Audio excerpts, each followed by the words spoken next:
Fox 61, Connecticut's news station, starts with a weather impact alert. Okay, well, storms are brewing for tomorrow. Take a look at that radar. Our weather team has issued a weather impact alert. Some of those storms may turn strong or even severe. Thank you for joining us for the Fox 61 News at 6 o'clock. I'm Angelo Bavaro. Let's turn things over to meteorologist Deshaun Robinson to tell us more about those storms. Deshaun, what can we expect? Well, Angelo, thankfully not a washout, but there is the potential that some storms could turn strong or severe. Right now, the main concerns are damaging winds and large hail. Now, tonight we're looking at a mostly dry night. A stray shower or storm is possible tonight. Again, tomorrow, the potential is there for a few strong or even severe thunderstorms. Now, Saturday will be another very humid one, but our humidity levels will drop back on Sunday.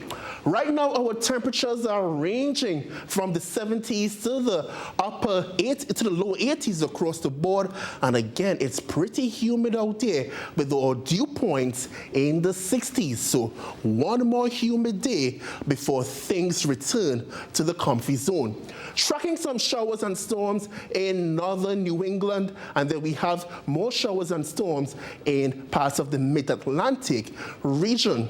So tonight, we have a big game tonight, and we're expecting dry conditions for much of the evening. Temperatures in the 70s, pretty comfortable out there. But during the overnight hours, there is a slight chance for a thunderstorm. Back to you, Angelo.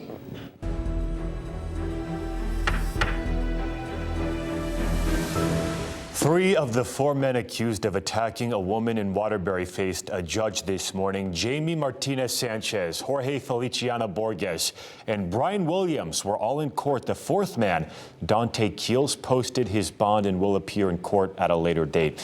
Now, police say all four men beat 38-year-old Caitlin Ramos with a wooden board yesterday at her home on Chapman Avenue. Officers say she escaped and stopped a school bus driver who then called 911. Police think this all stemmed from a personal dispute. Those four men are charged with second-degree assault. Ramos was released from the hospital today. Now, she was also arraigned, though, today in a different case. Police say Ramos had an outstanding arrest warrant in a larceny investigation. North Branford police arrested a man accusing him of riding a dirt bike with an infant in his arms.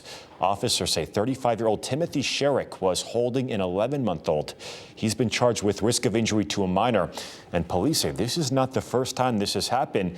There was another incident 2 months ago. His dirt bikes were seized by police in both those incidents. New at 6, a popular ride service in New London could end next month because of budget cuts. It's called Smart Ride. It's been in the city for 2 years. Fox 61's Jamel Johnson spoke with riders about how this could impact them. Smart Ride. It's similar to Uber and Lyft, but here in New London, it's a popular option among seniors and people with disabilities. Now, some are worried that if this option goes away, it'll be harder to get around. My first reaction was, oh no. You know, what's going to happen? You know, so many people rely on that. That's what Marilyn DeShield said when she found out the rideshare service so many of her seniors use will be stopping in a month. I would say probably a good 40% of the seniors here, use Smart Ride because when we're not open here, for many of them, that's their transportation. Debbie Phillips uses Smart Ride for doctor's appointments, grocery store runs, and visits to family. It has afforded me the ability to get out. I am retired, but a full-time volunteer in my community. So I use it a lot to do my advocacy work for seniors. It's only $1 a ride, so it's very, very affordable. Door-to-door service, they pick you up right at your door. It's a convenience she feels is being stripped away. It's very scary. I don't know what they'll do. I mean, this could mean that some of them will end up being home more, because they're not able to get out to go where they would like to come or where they may need to go. Phillips says she found out about the service cuts when a driver told her their position would be cut. She immediately took to social media to alert the public. The response was greater than I thought. There are a lot of people that commented that We need the service. We reached out to the New London Mayor's Office and the Southeast Area Transit District, which operates Smart Ride. No one could go on camera, but both offices confirmed the service will end. They say the reason is the removal of state funds from the service. They say they are trying to pull funds from other areas to keep Smart Ride going. Frequent users of the service are frustrated they aren't addressing it publicly. It makes me feel like they're hiding something. As employees, as residents of the city, that this is a service that's needed, and why is it being canceled? The mayor's office says that if it can't find the funds to keep the rideshare service going, then it will end June 30th. In New London, Jamel Johnson, Fox 61. There's a new push to restore federal funding for the American Place. That is a Hartford Public Library program that helps lawful permanent residents become full U.S. citizens. Lawmakers and advocates were at that library to demand the Department of Homeland Security restore the $450,000 grant that makes it happen. Senator Richard Blumenthal claims it was rescinded without explanation. I want an explanation. I want this money restored. I want you to do the right thing. Not just for the Hartford Library, but for all libraries where these kinds of programs take place. Everyone is welcome, and access to information and educational resources is the foundation of a successful and prosperous society, and we're deeply concerned about the increasing attempts to undermine the library's essential role in our communities and here in Hartford. There are 50 people pursuing naturalization through that program. Senator Blumenthal sent a letter to DHS asking officials to clarify why that grant was cut. It's been almost 2 weeks since thousands of employees at Pratt and Whitney in Middletown and East Hartford decided to go on strike. They are taking a stand against a proposed 3-year contract. Fox 61's Kayla Cade is in Middletown with a first-hand look at the action. There are already some people on the picket lines outside of Pratt and Whitney. Now, last week they had a record of 400 people, and today they're hoping to have about 500 people come out and support them. Senator Chris Murphy is expected to come today at 11:30 a.m. Head of the strike committee, Michael Lamoureux, says he hopes Murphy can help them put some pressure on the company. He says they just want a fair deal. They're asking for a better contract that addresses their top concerns about wages, retirement security, and job security. And as the strike continues, more issues arise. Their health care ends on Monday. I think we're going to get everybody taken care of until we get this. We have some help going through Access Health. We also have some help from the veterans. We held a thing for them in East Hartford the other day for them to get coverage. Also, any of our retirees we're helping get set up with their Medicare and things like that.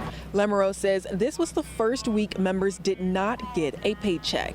The union says it has not heard from the company yet. In Middletown, Kayla Cade, Fox 61.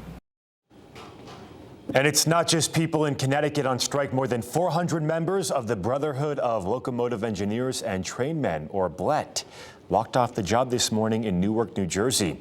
New Jersey transit workers are asking for higher wages and say the state is not doing enough to make sure their workers are paid the industry standard. Now, this forces thousands of rail commuters to find different ways to get to their destinations. That walkout is the state's first transit strike in more than 40 years. Chris Brown is in trouble with the law again tonight, but across international waters this time. The singer appeared in a Manchester, England courtroom today on inflicting grievous bodily harm charge. British police say he attacked a music producer with a bottle at a central London venue back in February of 2023. Brown was on tour at the time.